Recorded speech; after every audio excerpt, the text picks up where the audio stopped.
Substance. Podcast stupéfiant. Bonjour à tous, bienvenue dans Substance, Ourson, Acide et Free Party, épisode 1. L'arrivée des Free Party en France dans les années 90 a été relativement peu documentée par rapport à la déflagration que ça a été pour ceux qui l'ont vécu. Il y a plusieurs raisons à cela. Le mouvement n'était pas très funky pour les médias traditionnels. C'était un mouvement underground, hostile au système, organisant des événements illégaux. Et puis c'était un mouvement sans figure médiatique, pouvant servir de symbole ou de porte-parole. À cela s'ajoute le fait que les quelques reportages qu'on pouvait voir à la télévision ne rapportaient absolument pas l'essence d'une free party, qu'on retrouve plutôt au cœur de la nuit dans les relations que nous, les participants. C'est quelque chose qu'on ne peut pas filmer. Le témoin d'aujourd'hui se présente sous le pseudo d'Ourson. Il fait partie de ceux qui ont découvert les free dans les années 90 et dont la vie a été percutée de plein fouet par le mouvement et par les drogues. Et c'est ce qu'il va nous raconter en 2 épisodes. Réglez le son, mettez-vous bien et écoutez, vous êtes dans Substance.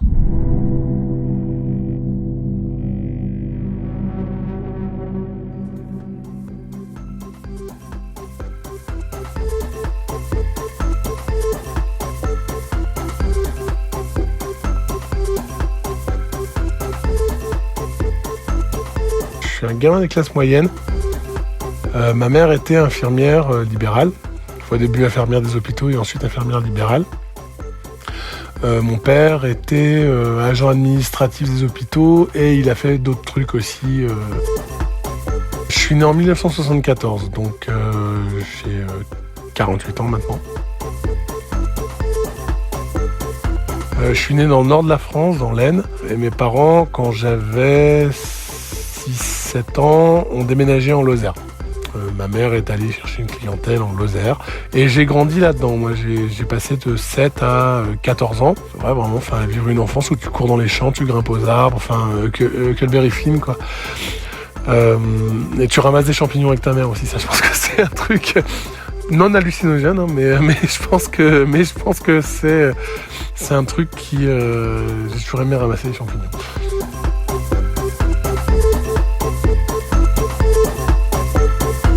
Ma mère est décédée quand j'avais 13 ans d'un cancer, largement lié au tabac. Et donc, mon père a trouvé du taf à Saint-Étienne à ce moment-là. Et on a donc déménagé de la Lozère à Saint-Étienne. J'ai été élevé dans une famille, par contre, où la drogue, c'est un tabou. C'est mal. Enfin, c'est vraiment un truc, oui, c'est le diable. Autant il pouvait y avoir sur certains idéaux des trucs qui rejoignaient un peu les cultures hippies dans ma famille, autant sur la question des drogues, c'est le mal et c'est totalement tabou. Donc moi, j'ai vraiment grandi comme ça. Quand j'avais, je sais pas, je devais avoir une dizaine d'années, je pense, ma mère m'a fait lire un bouquin qui, d'une manière auquel elle avait, je pense, pas pensé, a pris pas mal d'importance. En plus, c'est un gros fake, hein, ce bouquin. C'est un machin qui s'appelle L'Herbe Bleue, qui est un bouquin qui a été écrit, je crois, par une témoin de Jéhovah ou une évangélique, un truc comme ça, mais qui, soi-disant, est un témoignage d'une jeune nana dans les années 60, la culture hippie, tout ça, qui prend des drogues et c'est horrible, il arrive des trucs affreux, tout ça. Et à un moment, il y a dans ce bouquin la description de ce qui aurait donc été la première expérience de LSD de cette jeune femme. Et je crois que c'est la première fois de ma vie où... alors qu'en plus, je savais qu'on me faisait lire ce livre pour me faire comprendre que la drogue, c'était très mal. Et en plus, j'ai appris après que de toute façon, ce bouquin était complètement fake. Mais j'ai lu, je lis l'expérience de LSD de cette gamine et je suis pas vieux, hein, je dois avoir 11 ans, je pense, 11 ans. Et ça fait, oh putain, ça a l'air absolument énorme ce truc. Et en même temps, il y a à ce moment-là encore dans ma tronche un machin qui dit c'est mal, c'est vraiment très mal. D'ailleurs, à la fin, elle meurt, c'est épouvantable, une horreur. Mais en même temps, il y a un truc où je me dis, mais ce truc a l'air quand même absolument génial, quoi, la manière dont elle le décrit, tout ça. Et c'est la première fois, culturellement, quoi que ce soit, que je rencontre le LSD. Après ça, on s'installe à Saint-Étienne avec ma famille, donc mon père et ma sœur. C'est assez difficile de passer d'une enfance à la campagne à une vie dans une ville post-ouvrière Une adolescence pas vraiment marrante. Enfin, puis en plus avec un deuil, voilà, ma mère est décédée, c'est quand même, c'est un truc d'une violence, totale, quoi. Et en gros, je crois pour survivre, de manière générale, je commence à faire le con à l'école. Je commence à vraiment faire le con à l'école. Je sais pas, en fait, j'arrive, moi, je suis un petit gars de la campagne, je déboule, c'est la ville déjà, ça se passe très très mal. Je passe une première année en ville à me faire bully, quoi, à me faire harceler. Et je comprends très très vite que ça peut pas être 2 ans comme ça parce que sinon je vais y laisser ma peau. Et donc, je me développe une espèce de personnage un peu de clown déconnant, je fous la merde en classe, machin, tout ça. Hein. Et évidemment, ce truc-là m'amène à un moment à traîner avec les gars qui font un peu des conneries, machin, là. Et donc du coup, mes premiers contacts avec les drogues, c'est à peu près à ce moment-là. Voilà, c'est les potes qui fument des pétards, c'est tout ça. Mais en fait, personnellement, ça m'intéresse pas. Enfin, d'abord, j'ai encore ce truc où c'est mal. Et puis, ça m'intéresse pas plus que ça. C'est pas, il y a pas. Bon. Après, ce qui s'est passé, pour moi, c'est assez particulier. C'est que ma mère est morte d'un cancer du poumon et j'ai développé en fait une quasi-phobie de fumée, de tout ce qui est fumée, combustion, tout ça. Et du coup, j'avais des potes qui fumaient des pétards. Je faisais partie de la bande des gars qui fumaient. J'ai tiré genre 2 fois sur un pet et j'ai trouvé ça absolument dégueulasse. Mais le truc, tu fais, c'est immonde. Et en plus, avec le truc que j'avais avec la combustion. Et en fait, j'ai jamais passé le cap que la plupart des gens passent. Tu fumes et puis tu te forces à fumer parce que c'est pas bon, puis au bout d'un moment tu prends l'habitude et blabla. J'ai jamais passé ce truc là, donc j'ai toujours trouvé ça dégueulasse, ce qui fait que j'ai jamais fumé et je savais pas que ça pouvait s'ingérer. Et à l'époque la vaporisation ça n'existait pas, du coup je fumais pas. Donc moi mes potes fumaient des pétards et moi je buvais des coups avec eux et voilà quoi. Et en même temps en ayant tout ce truc et ça se cristallisait en plus autour d'une espèce de fascination sur les cultures un peu hippie, 60s, tout ça. J'ai commencé à écouter les disques de mon père, d'un de mes oncles qui avait une énorme collection de disques. Il est décédé, j'ai récupéré la collection. Je suis tombé sur des trucs, le Grateful Dead, Jefferson Airplane, des machins. T'es là, tu fais, oh putain, mais qu'est-ce qui s'est passé? Qu'est qu'ont vécu ces gens? Et plus je découvrais qu'il s'était passé quelque chose, il y avait eu toute une culture en lien, la contre-culture et la culture psychédélique. La révolution psychédélique même, plus je découvrais qu'il s'était passé ça, et plus je me disais, mais putain, mais il faut absolument que je trouve... Et chercher des combines, à l'époque, j'avais 18 ans, 17-18 ans. C'était à l'époque où le mouvement rave commençait à apparaître, mais je crois qu'on n'avait pas vraiment pigé... À part quelques personnes vraiment qui étaient plongées dans l'underground à Paris, mais sinon en France, en 90-91, personne ne savait de quoi il s'agissait. Et donc moi, j'ai aucune idée de ce que c'était que la techno. Enfin voilà, tout ça, je savais pas. Donc du coup, je cherchais vaguement. Hein. Et puis finalement, pour faire court, je me retrouve en fait dans le milieu des festivals rock au début des années 90. C'était vraiment la mouvance du rock alternatif, un peu la fin du punk rock en France, et puis toute cette musique un peu alternative, du dub aussi, des choses comme ça. Il y a toute une mouvance qui a eu lieu. Moi, j'ai découvert ça avant de découvrir la techno et les raves, et franchement, c'est assez incroyable qu'on ait autant stigmatisé les rave parties parce que ces trucs-là, les festivals que j'ai pu vivre, ils s'y consommaient mais largement autant, sinon plus de drogue que dans les teufs techno. Et en fait, c'est dans ce contexte-là que, au final, on était un peu toute une bande, on avait un peu adopté les codes, on avait les cheveux longs, on avait acheté une 4L, on l'avait peinte en couleur psyché, machin, tout ça. On a déboulé dans un festival, les Interceltiques de Lorient. On a déboulé aux Interceltiques de Lorient avec notre bagnole. On est arrivé, il y avait une espèce de camping gratuit. On n'a pas fait 30 mètres dans le camping gratuit. Il y a des gens qui sont venus nous voir, qui ont fait « Vous cherchez, il n'y a pas des tripes ?» Et là, on a fait « oui, si, c'est exactement pour ça qu'on est là. » On a trouvé des acides et je crois qu'on n'est pas sorti du camping gratuit pendant 3 jours en fait.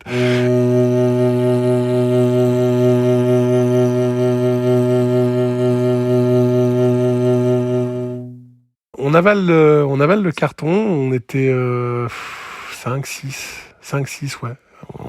C'était tous notre première. C'était une fraise. C'était à l'époque, il y avait des petits acides qui tournaient, qui s'appelaient des fraises, qui étaient pas très forts, a priori, d'après les grands initiés du LSD, c'était des tripes gentilles, tout ça.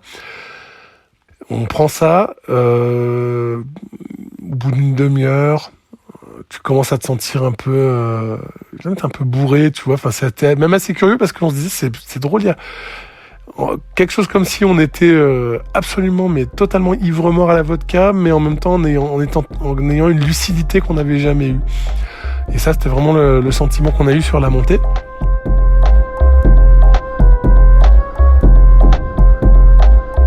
Je me rappelle d'un copain qui est plié en deux, à la fois de rire et d'un truc qui est en train de le choper à l'intérieur, et il me dit putain, mais comme c'est intérieur en fait, et tu fais c'est le truc qu'on n'avait pas anticipé, c'est que nous on allait voir je sais pas quoi, des papillons, des éléphants bleus, je sais pas trop, enfin tu vois un peu le délire psychédélique de l'extérieur.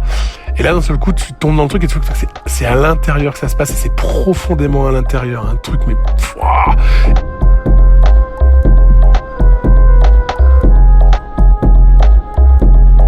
Cette expérience, la première fois, c'est le rideau tombe.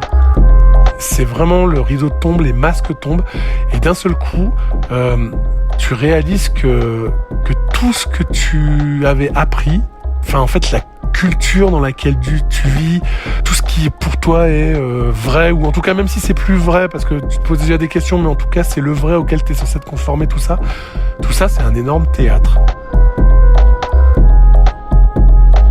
Un énorme théâtre, et t'es là, tu fais, mais en fait on est juste en train de jouer une espèce de rôle dans un énorme théâtre, et tout ça c'est juste des trucs qu'on a appris, et enfin c'est une espèce de déconstruction totale quoi, le truc. Enfin, tu fais ah ouais ok d'accord en fait.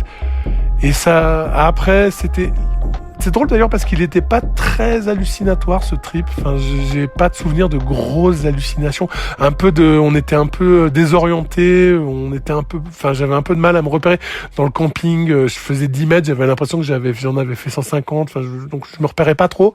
Mais par contre, il y avait pas de grosses halus, pas de trucs qui bougent, pas de fractal comme on peut souvent avoir avec l'acide. C'était vraiment surtout une espèce de prise de conscience ouais, c'est ça, quoi. En fait, le monde est un énorme théâtre, et jusqu'ici, tu as joué un rôle sans savoir que tu jouais un rôle. Et d'un seul coup, tu réalises que tu joues un rôle. Et je m'en suis jamais remis, hein. Enfin, je continue de penser que réellement, c'est ça, quoi. Enfin, oui, on n'arrête pas de surfer sur des rôles qu'on est tenu de jouer dans des contextes, voilà. Mais bon, c'est bien parce que c'est un consensus et qu'il faut bien qu'il y ait un truc, quoi, qu'il y ait un consensus pour qu'on fonctionne. Mais en même temps, c'est faux. Il y a quelque part où tout ça, c'est une énorme blague. Et voilà, je crois que c'est ce premier trip, c'est ça que j'ai gardé, moi. Enfin, j'adore les Monty Python, j'adore l'humour absurde, j'adore ces trucs-là parce que ça rejoint ça. Moi, pour moi, c'est une vaste farce. Mais en même temps, on est tenu de la jouer, on n'a pas tellement le choix, en fait. Mais c'est quand même une vaste farce.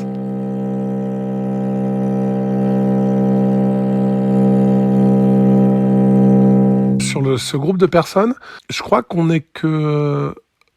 Alors deux, et de manière très différente, à vraiment le vivre comme un truc... Je crois que tout le monde vit une expérience forte. Tout le monde a vécu une expérience forte, déterminante.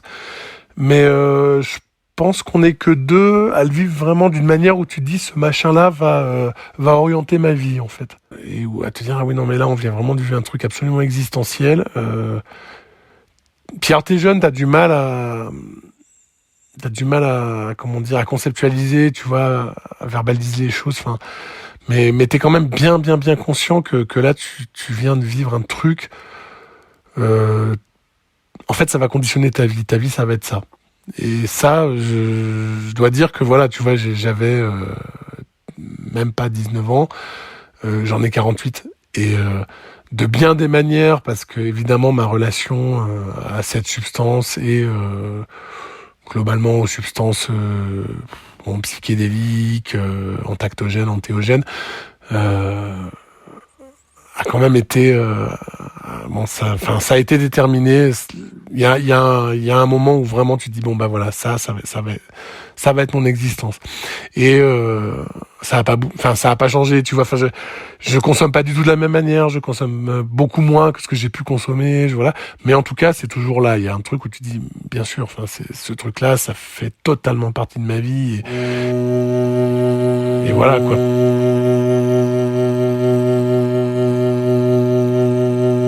Et donc petit à petit, sachant que j'étais dans une ville qui était pas vraiment l'épicentre du mouvement rave, quoi, il y avait quelques teufeurs, mais bon, c'était on savait pas trop quoi. Ça se passe d'abord par une petite soirée organisée dans ma ville par des gars que je connaissais, donc je me dis tiens, je vais aller voir. Je suis pas sûr d'avoir très bien compris à ce moment-là. En plus, j'avais pas consommé spécialement de produits, puis c'était très compliqué à trouver dans ma ville. Tu trouvais pas ça comme ça. Et ensuite, je commence à sortir sur des grosses soirées dans le sud, des gros stuff, des grosses rêves, genre Borealis, des choses comme ça. Et là, vraiment, je prends ma claque. C'est dans les arènes de Nîmes, une très très grosse rave. Et alors là, le truc, c'est la première fois que j'essaie l'ecstasy.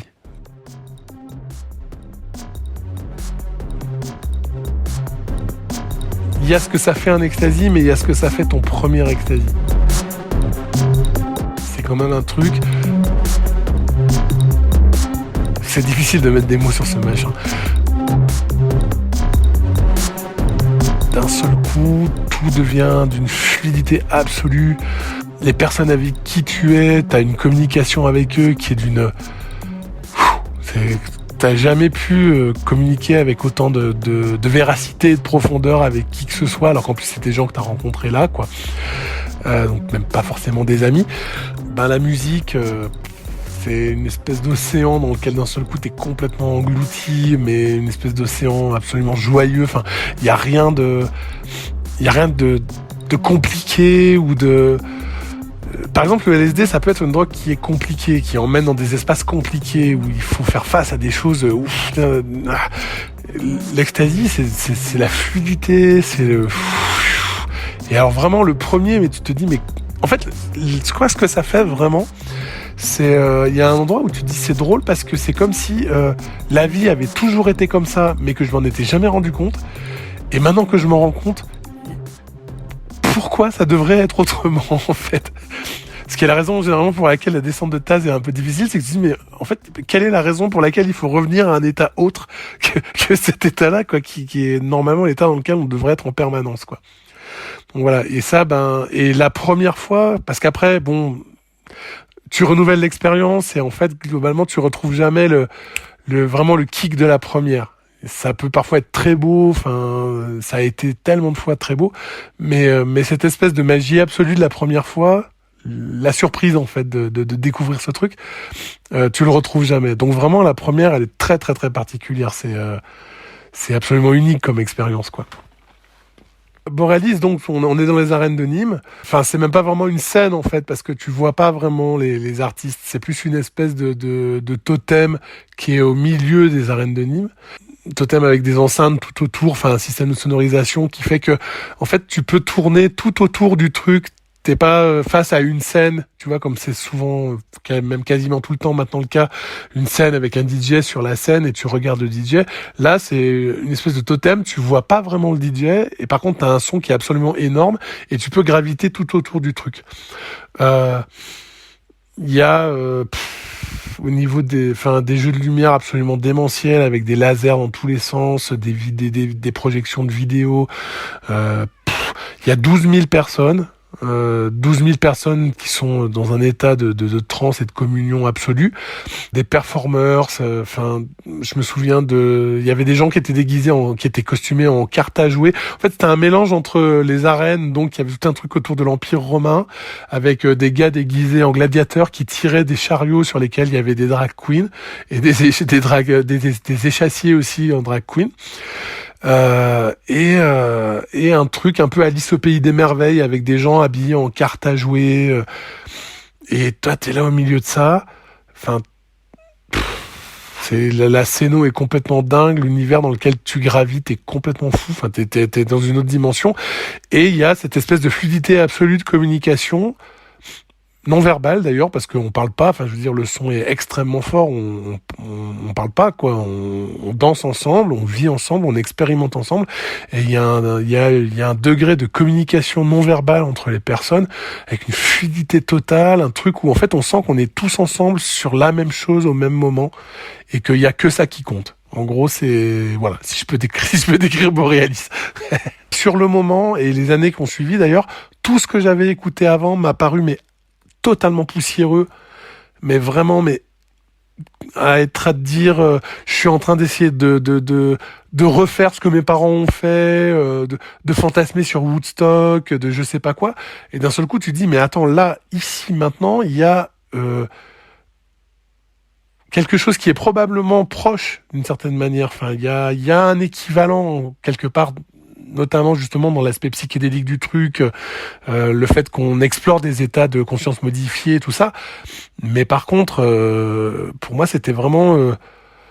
j'étais projeté dans le futur, quoi, mais vraiment. Enfin, tout ce que le rock m'apparaissait vraiment comme un truc absolument... Alors que j'en écoutais beaucoup un mois avant, hein, mais soudain, c'était... totalement poussiéreux, enfin j'en avais rien à foutre en fait, je sais pas comment dire ça, c'était d'un seul coup, ouais bon ok c'est sympa, mais là il y a vraiment autre chose à faire, il y a vraiment autre chose à vivre.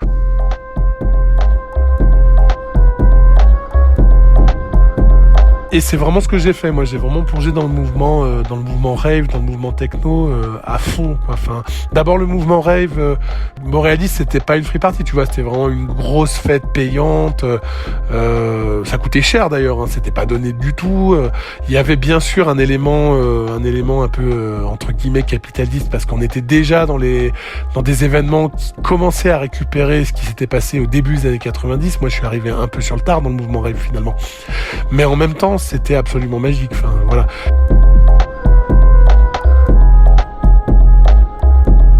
Et je rencontre le mouvement Free Party quasiment dans la foulée. Il y avait en effet une rupture culturelle dans les années 90 entre le mouvement des soirées techno qui se jouaient dans les clubs et le mouvement des free parties qui étaient organisés gratuitement dans les champs et les hangars. Mais Ourson, comme beaucoup d'autres à l'époque, passait sans souci de l'un à l'autre. Et sa première teuf, un Technival dans la campagne, restera un souvenir mémorable et il nous racontera ça dans le prochain épisode. D'ici là, portez-vous bien.